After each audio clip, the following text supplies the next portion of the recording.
You're listening to a Brain Stew Fresh Fright Review.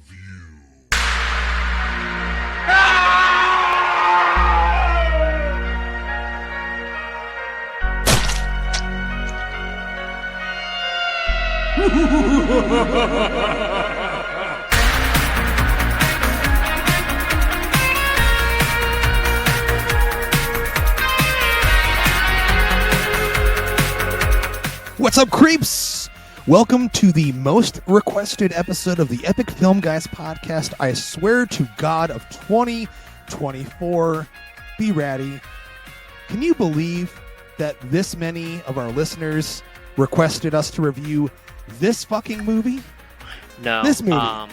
It actually makes me pretty sad that out of everything this year, this is the most requested film review that we've received. What are you doing? Like, what are you watching? What are you not watching? I would go back and probably say, start with Night Swim, and then maybe go to Founders Day after that, and then take a breath before you ask for anything else.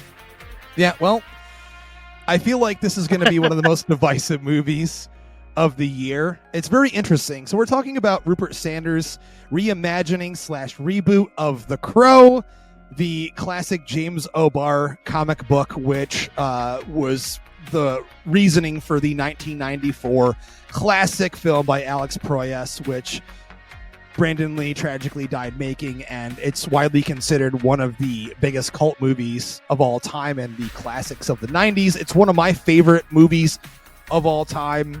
So, the prep for this, the build up for this, on social media, at least for me, when the trailers landed or the posters landed, I wanted to support this thing. I really did want to give it the benefit of the doubt. I am not one of those that is anti-remake, reboot, reimagining. I'm super all about, hey, if you have a reason to tell a new version of this story for a new modern audience, or a new generation rather, feel free to do it if it's worth the time to do it, and if you have something different to do with it, if you have a vision for it, if you will. And we're going to get into if the reasoning was there. The question is The Crow 2024 really that terrible? The answer to that question will lie within this review. Oh God, That's a lot of pressure. I'm trying to prepare myself for this because I went to see this Thursday night.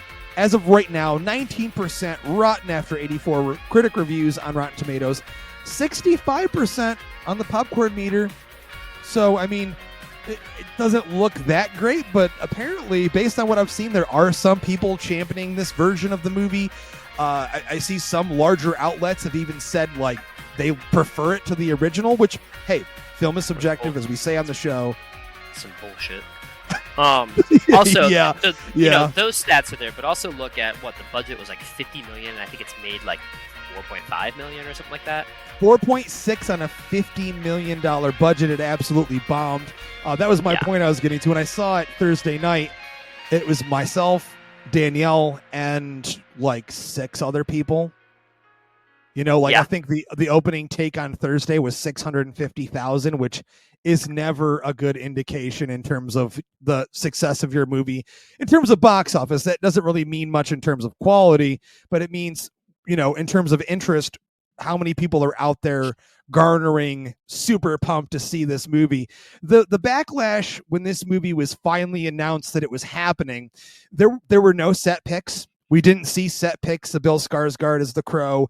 We didn't see anything until the first image. And that image created one of the largest, in terms of reveals for a new version of a character, backlash since, I think, Jared Leto's Joker. And I came out, gave shit to every single person that likened this to that just because he had a bunch of tattoos. Yes, he looks like a SoundCloud rapper. Yes, they're going for a new modern take on the subject. And yes, they're trying to do something new stylistically. I didn't really care that he had tattoos on his face and shit. I didn't care about Leto's Joker in that way either. Y'all can make fun of that all you want, but I don't care about that. What I want is the purpose behind that. Why does he look like that? What is the reasoning? Obviously, we know with the original, Eric Draven looks the way he does because he's a rocker. You know, he's knee deep in the fucking black leather, and which he only wears as the character or when he's on stage in his band, which we never actually get to see in the movie. There will be some comparisons to the original. It's almost impossible to not have them. And I did rewatch the original Friday night just to show my wife, you know, listen, you know, here's a good movie. You need to watch it. And Brady, you were there. You and Faye came when I screened the brand new 4K restoration of the 1994 film earlier this year at Alamo Drafthouse as well, which was a huge turnout.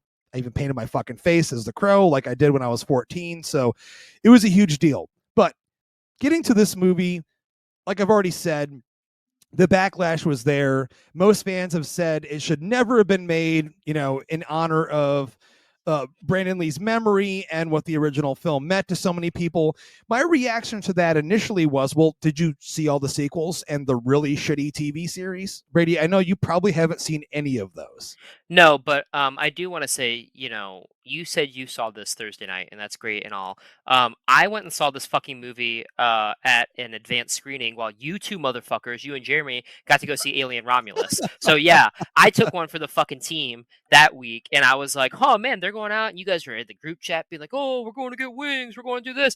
I was sitting in fucking Tyson's corner, surrounded by people who think they know what goth is, and watching The Crow. So you're welcome, everyone. I just want that imbalance to be known. But no. So going back to your question, I haven't seen the other 3 films, the series. This is probably going to sound bad on here. I've never been a super fan of The Crow, and I think that is a generational thing. I think when I see it, it seems very dated. And it's like it's a time capsule, right? Like that's a very specific period of time, a very specific subgenre of horror action. And comic books have never really been my thing, even if it has a horror aspect to it. So that being said, I can still appreciate it for what it is. I think it's got a great fucking soundtrack. The character designs are great, and like the idea or the concept of Eric Draven the Crow is pretty fucking fantastic. Like the revenge story where he comes back to avenge the one he loves, right? That's that tragic romance that you always want to see. So I felt like I was pretty good just watching that one and not seeing anything else. Yeah, and then it wouldn't really matter now. Yeah, I mean, I think a lot of fans that were upset were like, man, fucking Bill Skarsgård as a Crow. Like, he's one of the best actors alive right now in his generation. We had Edward fucking Furlong as one of the Crows. Okay, Right, ladies and gentlemen, like, get the fuck out of here. The unfortunate part about that is what we actually get in this movie from Bill Skarsgård. So before we go any further, this is full fucking spoiler. If you didn't already know that, we're not doing more than one review for this movie. We Brady already released his written review of the movie when the embargo lifted. So yes, you took one for the team, but you actually got your review cited in comicbookmovie.com's first article regarding the critical consensus of the movie. So right next to Hollywood Reporter and Variety, motherfucker. So EFG was right up there. So hey, took one for the team, but it meant something. It was worth it. It mattered. Right? It mattered. It wasn't in vain. Yeah. So you already know what this movie's about, but for those uninitiated, just for the fucking sake of doing it, let our listeners know what The Crow 2024 is, Brady. Yeah, so I'll let you all know what it is, and then I kind of want to talk about the development hell this went through. But anyway, so synopsis: soulmates Eric and Shelley are brutally murdered, and then given a chance to save the love of his life, Eric must sacrifice himself and traverse the worlds of the living and the dead, seeking revenge. Crow 2024, but also like, you know, what we got here in 2024 with Bill Skarsgård has kind of had a long journey to get to this point, you know. So I was looking up some stuff, but going even back to like I think 2008, The Crow 89 was going to be reimagined or readapted, and it was going to be, they called it like a realistic, hard-edged, mysterious, almost documentary style. It was going to be through Relativity Media with negotiations with Edward R. Pressman. Nick Cave was brought in to help revise the script, and then in 2010 it was reported that Mark Wahlberg was offered the lead role, and then from there, oh my God. Yeah, can you imagine Mark Wahlberg as the Crow? He's like, "Hey, Shelley, what are you doing? Say hello to your mother for me." And And then it was announced that Juan Carlos Fresnadillo had been chosen to direct the film, which had then been moved to be called a remake. It just goes through all this. And then in 2011, in April, the project was stalled due to a legal battle with the Weinsteins, which is not surprising. And then in August of 2011, it was announced that Cooper had dropped out due to scheduling difficulties, and Wahlberg was up again for the part because Bradley Cooper was now in talks instead of Mark Wahlberg.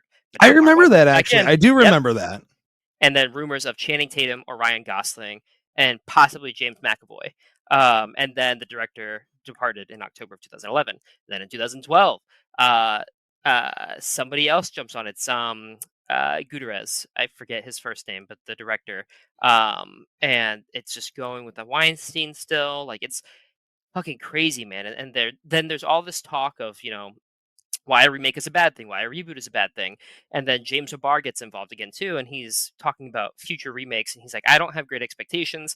I think the reality is that no matter who you get to star in it, or if you get Ridley Scott to direct it and spend $200 million, you're still not going to top what Brandon Lee did in that first $10 million movie. And I think he's right. But, they still kept going. Rick Baker was attached to it at some point. Atticus Ross was attached to it. Jason Momoa was cast as the Crow. Alexander Skarsgård was supposed to be the Crow at some point. So that's kind of funny that, his brother ended up being the Crow. But it just keeps going. 2013, Luke Evans ends up. So anyways, we finally get here. And Bill Skarsgård is cast as the Crow. And look, I am with you 100%. I think Bill is a great talent. I think that he's also one of those actors who has put in his time. He did Wayward Pines, and then he did, It as Pennywise. That really boosted him. And then he did Castle Rock, and then It Part 2. And he's just Barbarian. He's been popping up in a lot of stuff. But I do think that we're getting to a point where he's almost like Jenna Ortega or people like that, where it's like, it's too much. It's like, cool, this person's really good. Now they have to be in every fucking thing we see. And, he's a great actor. So sure, like, he's going to be a Nosferatu this year, and I'm super stoked for that. But I think when you're getting that much exposure, people start seeing through the cracks, right? And I think that's where I'm personally getting with Skarsgård is, there's been a couple movies where I'm like, oh, well, maybe it's what was on the paper, what was on the page. Like, that was his interpretation of it, didn't really land. But now that I'm seeing him over and over and over, I'm like, well, I don't know that he's as strong as I may have thought. And that's what sucks. But I think that is a larger conversation of drowning out the actors and all that stuff. Yeah, absolutely. Again, I actually wrote a tweet, which I ended up deleting, which had to do with Bill. He's one of my favorite actors of his age group in his generation. I would dare say that I haven't seen him do a bad performance yet up until this. And there are fans that are actually out there proclaiming that he gives a wonderful performance in this. And it's not always just about what's on the page. It's not always just about what the director makes you do. Direction is a huge part of it, but it's also about how you interpret what's on the page. And for me, at least, Bill is one of the weakest aspects of this. And he's been in the press coming out and talking about like respecting Brandon Lee's legacy and them just trying to do their own thing with it. And my problem with the movie is that it's not even a fine line. It's just, it tries to divorce itself so far from the comic book material that it almost seems disinterested in it. And then it's almost like, why would you even call them Eric Draven and Shelley Webster? Why would you even, use the names? If it's almost like saying, I'm going to do a Batman movie. I'm going to use the Bruce Wayne name, but I'm going to totally change his character in almost every single way and make him almost like non-existent in the way that you remember him, just so we can use the property, just so we can put the Batman name on it and make our own movie. I mean, to me at least, Bill didn't seem at all threatening. He didn't seem at all like a force of nature. In the opening of the movie, he definitely plays weak and like he's got mental problems pretty well. The movie opens. Well, yeah, let's talk about that too, because here's one thing that didn't make fucking sense to me. The movie opens where it's like, you assume that it's a farm animal is killed or injured. It's injured, and he has to end up killing it. What did that fucking have to do with the rest of the movie? Like, when did that ever come back around? And then, like It you didn't. said, It didn't. he's in. Yeah. And here's the other thing. Here, and we're gonna get into full spoilers, but I have been chomping on the bit or at the bit Just for like a this, fucking horse, and just like the it's horse that just like the died. horse. But it's like, dude, like in 1994's version, you have, like I said, a really romantic, tragic story. They get married on Halloween. They get killed. Right? He comes back. They're trying to get married on Halloween. They don't because Right. they get killed. Right. So legally, they weren't together. So then this one,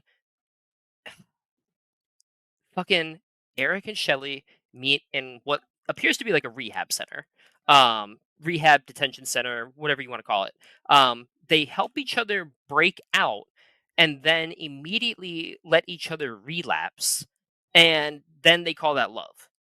And then they want you to care about these characters. And I'm sorry, you said Bill's the weakest part. I think fucking FKA Twigs is the worst part of this fucking movie. Like, what was her point? Like, why did you bring a singer songwriter in for this role if she doesn't even fucking sing more than just mumbling in one fucking scene of the movie?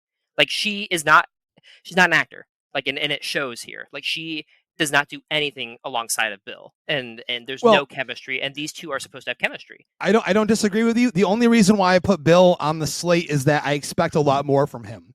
Her, I didn't expect all that much from, so I would assume that Bill was going to carry all of those scenes, and she would just be fine. Right, I'll be open and honest about this. I don't know much of her work. I haven't seen her in all that much outside of this, maybe a few other things. But with Bill, he's always been this force of nature actor. Anything I see him in, villains, you name it, no matter what it is, he's fucking great in it. Barbarian, another movie, no matter what he's playing, he always just gets me super into the performance. And here, he didn't. I mean, he's playing a very timid guy at the opening of this movie. But I totally agree with you.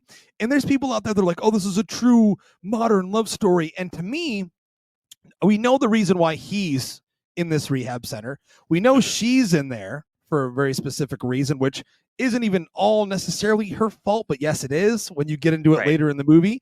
Right. But they don't make them likable. And no.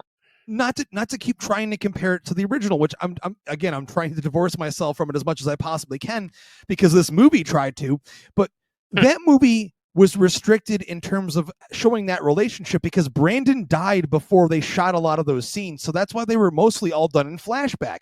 That's why you don't really get as much of the Shelley Eric relationship prior to the death as you were supposed to, but it actually works. It works really fucking well, and you feel for them as human beings. You don't even know much about her. You just know that they're in love and they live together and they want to get married. That's all you needed to know, but they're likable characters. And here, I didn't like either of them at all. No, and I was like, go ahead.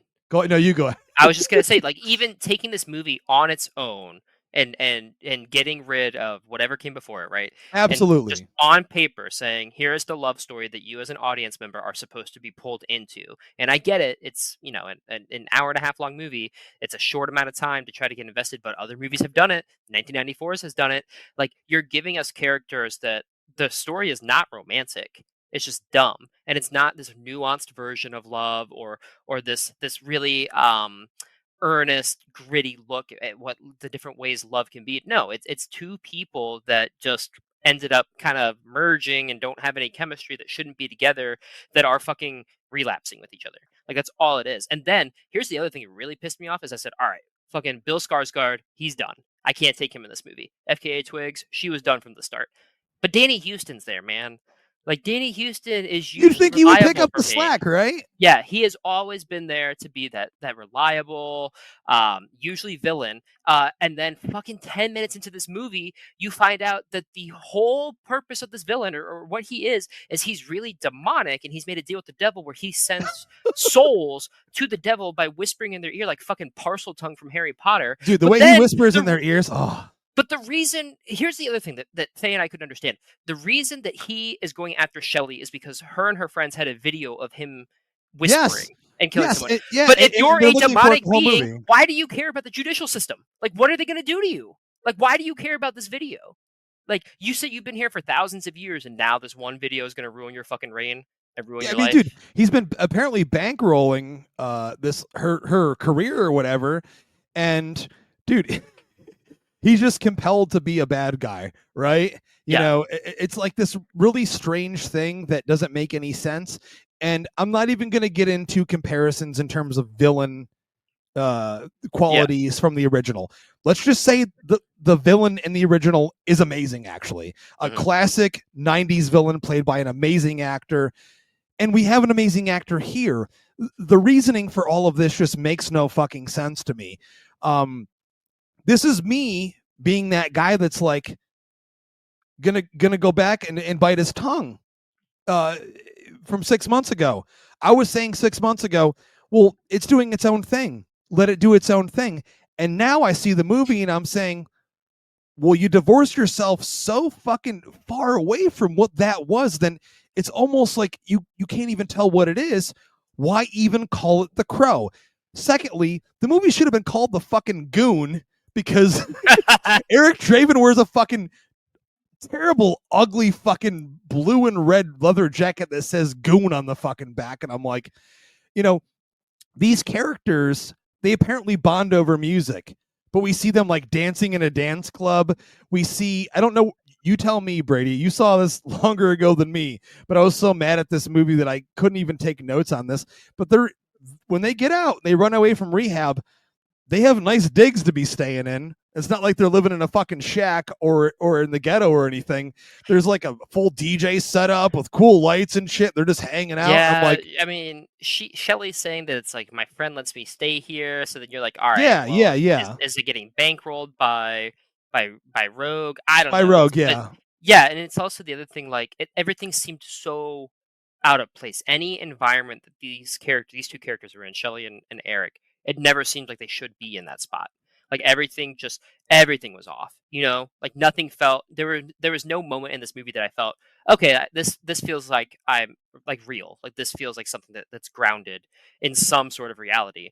But the movie's just, like I said, it's fucking excessive for no reason, except that you clearly misunderstood the mission. Like you didn't know what you were doing, and there's so much confusion. Like Rupert Sanders is now like going back and forth on, well, it's not a remake, it's not a reboot. He keeps changing whatever fucking word he uses. Well, let's be clear. It's Meanwhile, not. It's definitely not a remake, because right. it's almost like, minus the names, minus there being a crow in the movie, and minus a couple other little things in there. It really isn't a remake, and that's why I've been correcting people on social media for fucking months. They keep calling it a remake. This is not a remake of that movie. A remake is when you take a movie and you remake it. A reimagining, new adaptation, is when you look at the source material being a novel or a book, or excuse me, a comic book rather, and you readapt it for a new version of your movie. So this is definitely a reimagining. Okay, this is not a remake of that first movie.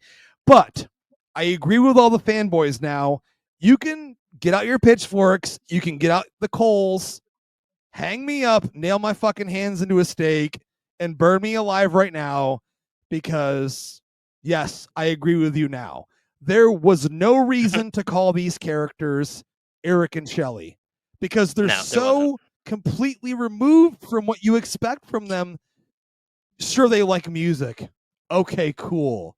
That's it. What is he? Who is Eric Draven, other than a guy that was raised on a farm? He lost his horse. It's a movie about trauma that has way too much fucking trauma. Absolutely, dude. The Pete Davidson comparisons are so sound here. It makes no fucking sense at all. The movie's not gothic in any way, which is fine if you don't want to do that. But then it's bland and lifeless and without style at all whatsoever, and looks like every other fucking modern movie that takes place in a city. Yeah, I was just put a trench coat on him.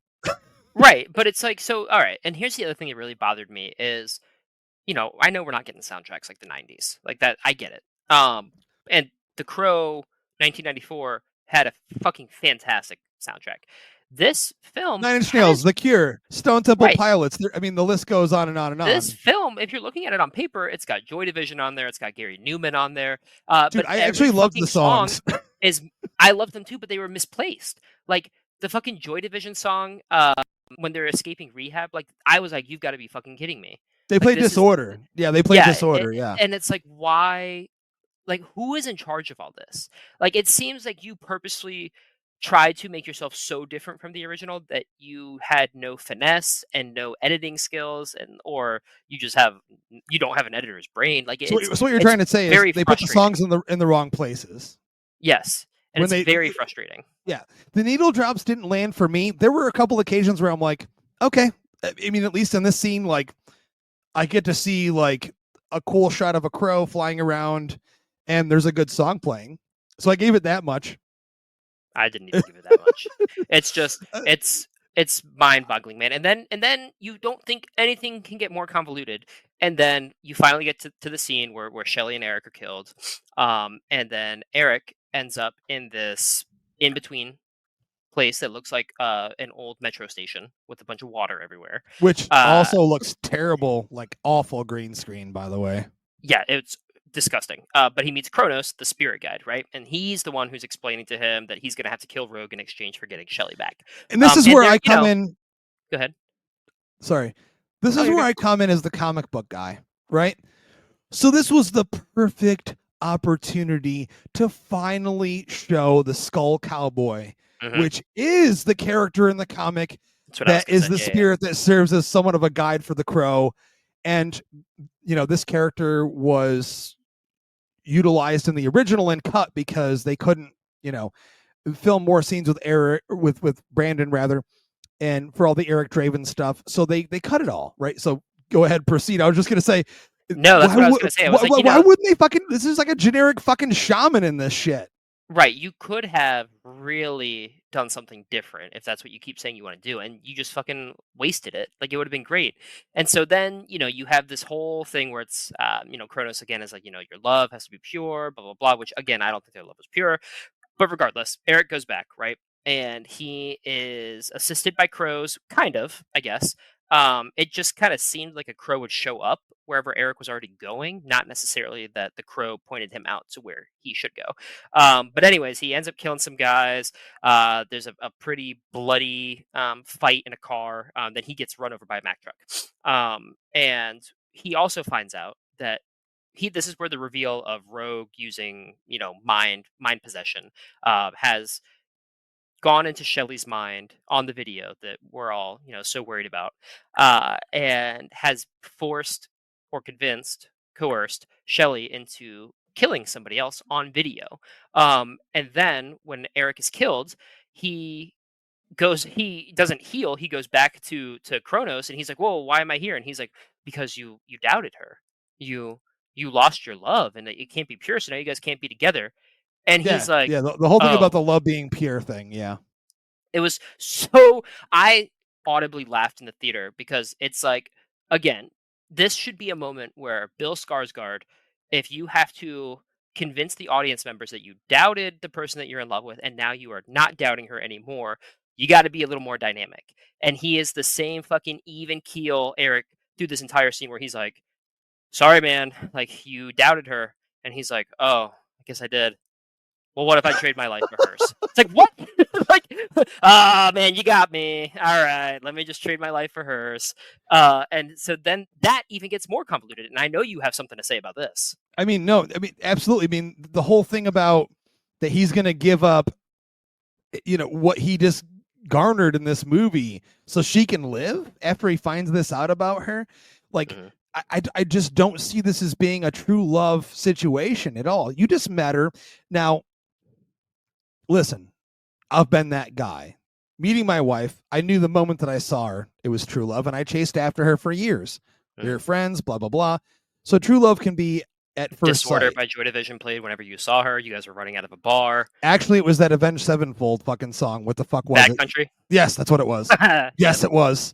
That was the time frame when you'd be in any bar and that song would play. They're doing a tour this year. It's the 20th anniversary of that album, City of Evil, and they're doing a tour. Where they're playing all that. Anyways, and Waking the Fallen. But yeah, anyways. That's funny that I knew you would know that. But yes, but that would play, not Joy Division, but maybe if they had made this for like, Five Finger Death Punch and Avenged Sevenfold. Not to go off on a tangent here, but so That was a band that I was introduced to when I was very young, and it was one of the first moments where I was like, "Man, I fucking love metal music," and I thought they were the fucking hardest band. City of Evil had come out; they were about to put out their self-titled with like Critical Acclaim on there and Almost Easy, so it was about to hit Guitar Hero really hard. But man, I thought that they were the best fucking band ever. I had like 5 or 6 of their shirts, no problem, that I could only wear at my mom's house because my dad would have fucking killed me. Where the fuck are they now, BluBrry? I don't know. I was also that kid that was like, I'm gonna get the fucking death bat tattooed as soon as I'm 18, and I thank God never got that tattooed on me. Yeah, instead you have that shitty ass ghost that says "boo" on your fucking arm that better never get removed. Fucking jizz ghost on my arm. For the I know you all can't see this, but I went and got a tattoo for Halloween 5-6 years ago, and it as soon as the artist got done, I looked at my arm and I was like, oh well, that's maybe once it heals. It's all line work. It's nothing in it. It's just an outline of a ghost that it says "boo." And the worst line work I've ever seen. The next day, it had not changed appearance. So I have it on my arm now, and it is incredible. That's a great segue. Now that we're on that subject of Halloween and Devil's Night and all of the things that made the original. So this is my viewpoint on this movie, where I go, okay, it kind of needs at least a handful of moments or elements rather to keep it within the realm of what should be The Crow, right? This doesn't have Devil's Night. This doesn't have the Halloween element. It doesn't have the atmosphere in terms of the gothic nature of things. The production design is boring as fuck. Yeah, there's nothing that sets this movie apart from a John Wick movie or something along those lines. And don't get me wrong, I like the John Wick movies, but that's not what I come to a Crow movie to see, Sure, and getting to that right now, this is what I wanted to bring up next, so I'm glad you brought that up. This doesn't even come anywhere near close in terms of the dynamic action we get in the John Wick movies, or even Atomic Blonde, or even fill in the fucking blank. Dude, we get a lot of these movies. Since John Wick came out, that became the new norm. And when the trailer for this movie first landed, everyone said it looks like a generic action movie, like a generic John Wick movie. And I was like totally cool with that. I go, okay, sure. I'm down with that. If the action is good, we get some great set pieces. Brady, I will say this much. The movie does have one good action sequence at the end. I have to give it some credit where it's due, even though it makes absolutely no fucking sense, but it's at the opera. That action sequence, very well choreographed, very entertaining, but as I said to a few people on social media, too little, too fucking late. You can't give me a shitty movie for the first 2 acts, then in the third act you give me one good action sequence and expect me to go, oh, it's a great movie because of one good, well choreographed, and Bill does all of it himself. It is very impressive what he does. He uses the sword, which is from the comics and stuff. Yeah. I liked that element of it, but also like all that gunfire in that opera, and all those people are like in the opera. They're like watching the opera. No one fucking heard it. No one heard all the gunshots. Like, you're telling me that old ass building was soundproofed that well? Yeah, but also, too, the thing I said at the soundproof opera house is there was something that was lacking here. So while it's got great choreography, it's got some great fucking kills in that. One thing that, if I have to bring up the original is, in that moment when he shows up to like the boardroom, Eric does, and they all shoot him, and then he pops back to life, right? The power in that moment is that everybody else was so fucking shocked, right? And then they react. This one, it's like these guys knew he was going to come back from, like, it wasn't going to affect him. So they're shooting him, and I don't know, man. Like, if I'm shooting you point blank range with a submachine gun and you're not falling, like, I'm probably going to be horrified. And these guys, it didn't seem like it mattered. It was like they knew it was coming. Like, so that kind of took me out of it too. I was like, so like all these 20 henchmen in an opera house. That's another thing that needs to be brought up. They're all generic henchmen. Yeah. There's no Fun Boy. There's no T-Bird. There's no Tintin. There's no Skank. There's no anything. There's There's no individuality or uniqueness to any of these bad guys at all. I mean, even Rogue, he's the most generic, shitty, weak ass fucking villain of all time. He's up there. He's in the top maybe 50 for I would say, not trying to be hyperbolic or anything, but for modern action movies, I'll say that. There you go, ladies and gentlemen. He's being fucking over the top. I agree with for that. modern action movies, he's terrible. Not menacing at all. Yeah, no, but also there is. So if we are going to talk about things we do kind of like, there is. Oh, you like something? You like something about the Crow? There's some dialogue here when at the Opera House, Marion calls Vincent after she had just been like, "Yeah, he's not here. Don't worry." She has to call, and she's like, "Okay, well, he's here." And Vincent Rogue something along the lines of, he's like, "Well, Marion, we've always been driving in the same car. You're just in the front seat this time." And I was like, that's kind of funny. Because like that's what you want to see out of a Danny Houston villain, like that kind of sarcastic, condescending, also like go fuck yourself kind of thing. Motherfucker, 30 Days of Night, dude. I mean, he gives one of the. Yeah. I mean, he's so. That's what I'm saying. Like, he's such a great villain. I was like, dude, I can't wait. Well, so like, and that's a different movie too. Like 30 Days of Night, it's a very different role for him. But I don't know if you've ever watched it, but he was in Yellowstone, that show with Kevin Costner. He was in that for like the first 2 seasons, and he played like a rich developer. No, you told me about it. Yeah, and he's playing something similar here. He's just another rich guy, but so it's like he sold his soul to the devil. He knows how to play it, but we didn't get any of that here. And he also, for the villain in the movie, has very like limited screen time. Like the moments that he's there, it's usually just a quick phone call or the video he's on, and it's really not until the end scene or the final act where he's talking to Marion and he's like, "So he can come back from the dead?" And he's like, "I want him brought here." It's okay. Well, if you have a deal with the devil, where you're already being like given immortality because you're sending souls down, why do you need the regenerating powers of the Crow? That doesn't make sense. Yeah, there's a lot of stuff at the end here that doesn't make sense, but I want to make this clear before we get to the ending here and final thoughts on that. Your hero's only as good as your villain. Yep. And here you have a great actor, a fantastic actor that's notable for playing good villains, and you underutilize him. He's not a presence felt throughout the entire movie. He's hinted at, like you said, Brady. He pops up here and there, but he's not this force of nature. And Bill does very little as Eric Draven, as the Crow himself, to be a force of nature either. So the movie it turns out being entirely lackluster, where your antagonist and your protagonist are just kind of like on the same level of being lame. Mm-hmm. Like, and I'm not trying to shit all over Bill for no reason. I really did try to give him, a lot of leeway, going, this next sequence will be great. Like I said, in the action sequence of the Opera House, he is fucking great. The car fight thing, I didn't like that. I didn't really care for the scene in the apartment either with him. And then of course, there's the look, which I have to get to before we finish up here. I didn't mind the look. I still didn't hate the look. So those haters out there like fucking SoundCloud, I really didn't care. I didn't mind it. The reasoning for it still didn't make any sense to me. Had he actually been a SoundCloud rapper, I would have been like, fuck yeah. Cool. Right. That's what he is. Like, they just make love it make music. Sense. That's all. And then, a good friend of the show, I'm not going to name names, they saw an actual test screening of the movie like 6 or 7 months ago and said that he's supposed to be a tattoo artist in that version, which would make sense for all the tattoos, the styling and stuff, which is cool. Otherwise, like, my question is, like, why does he look that way? Trying to profile a character is he looks this way because of A, B, and C, not just like pushing that look and that style on you just for stylistic purposes.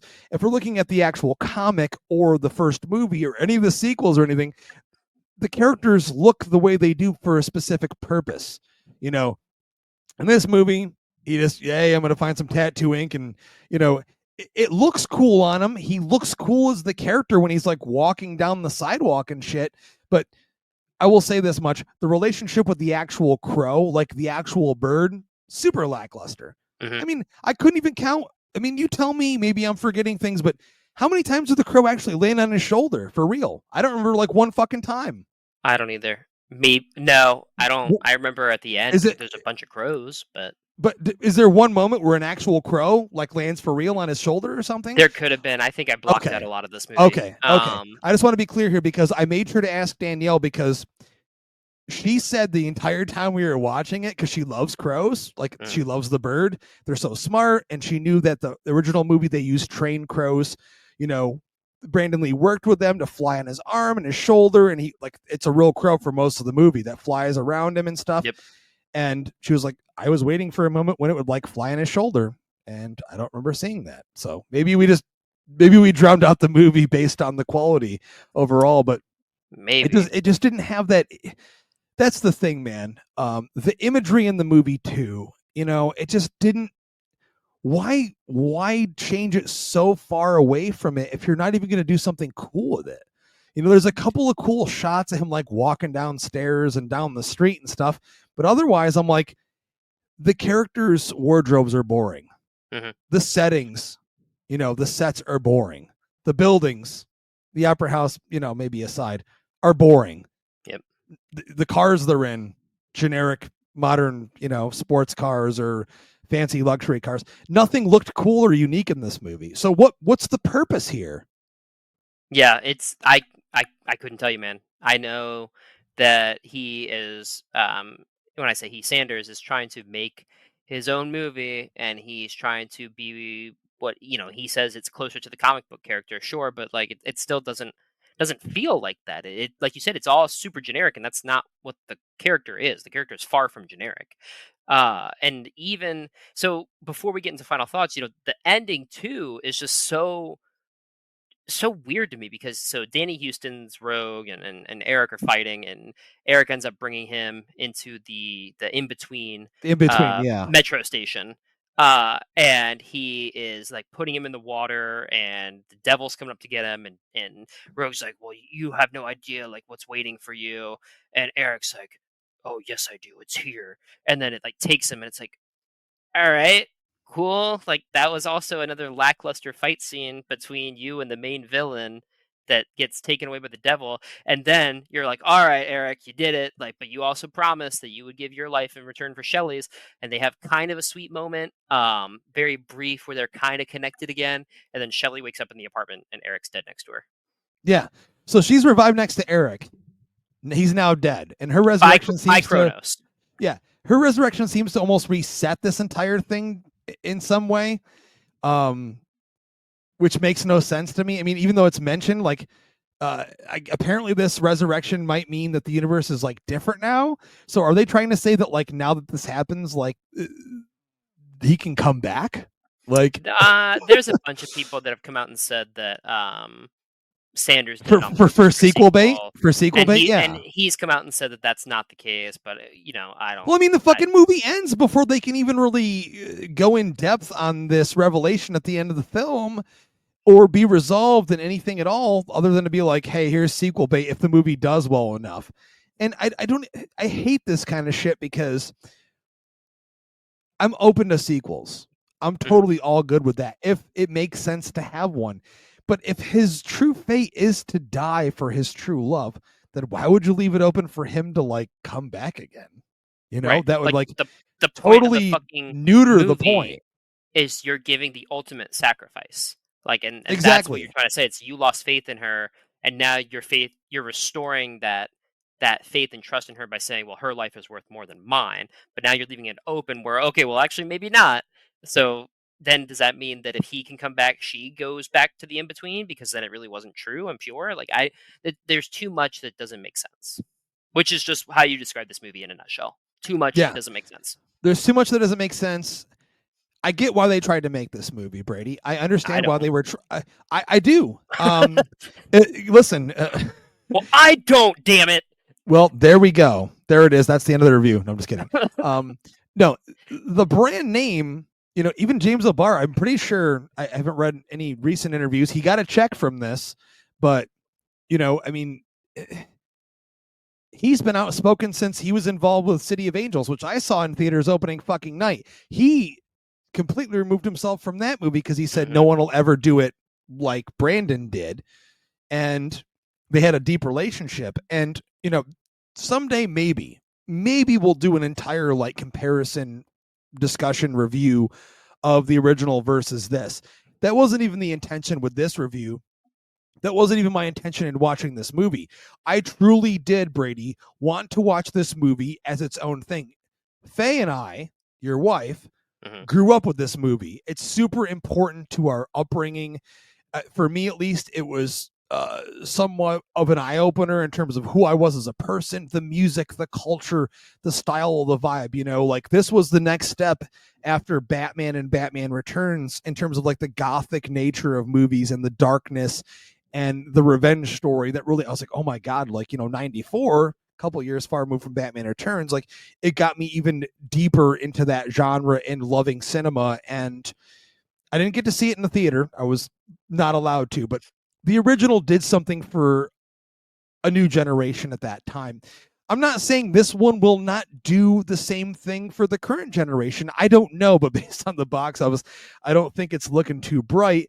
I see a lot of young people liking it. Cool. I'm glad people are finding something in this that they connect with. Unfortunately for me, I think it removed itself so far from the source material and what I actually care about and what I was hoping for, and also giving me unlikable characters with bad performances. You know, as a critic and also a fan, how am I supposed to champion that shit? Yeah. You know, like it was a very difficult watch for me. I haven't walked out of a movie this year as angry or upset. Night Swim, guess what? You look good right now, baby. I'd watch that in a heartbeat. You might look like that, you know, back when I Hey. was single at the end of the bar. You're looking a little bit better all of a sudden. All right.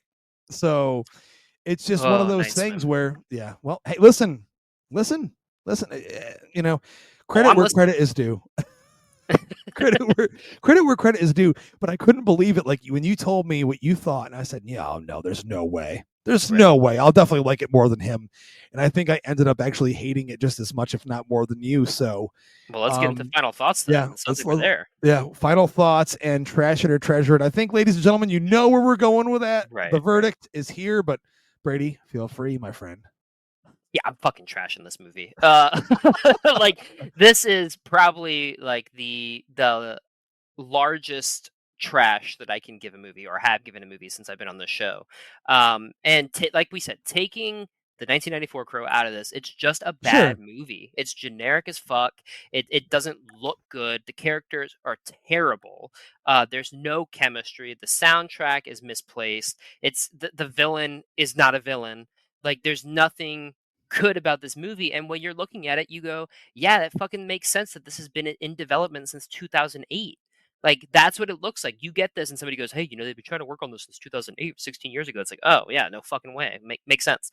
You know, and there's an argument that I've always had about The Crow is that I never thought that they should make any more sequels. And I get it from a business perspective, but you know, I think what you had with Brandon Lee, you're never going to capture that again. And I know you want to give different takes on the character, like a Batman, Justin, but I don't think that you can separate this character from Brandon Lee and that performance because it was so iconic and it fully captured um, what the Crow was to an entire generation of moviegoers, and that's what you associate with the Crow now. And I think that it's a wasted effort to try to give something that resembles that or branches away, whatever you want to call it, because then we get something like this where nobody knows what they want to do. They just want to make a quick buck. They want to put a big name in horror right now into it and hope that it floats by on name recognition alone. And like I said in my review, it's just an obscene display of excess, and it's coming from a director who clearly doesn't understand, one, the source material, but two, the role that the original played in getting him to even be able to make a movie like this.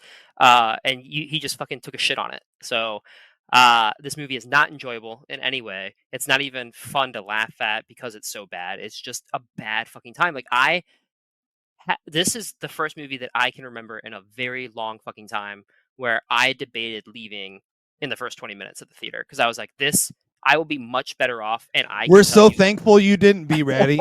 We're so and I thankful can tell you you didn't. exactly where this movie is going to end up without having to watch anymore. But I stayed. I did that for you all.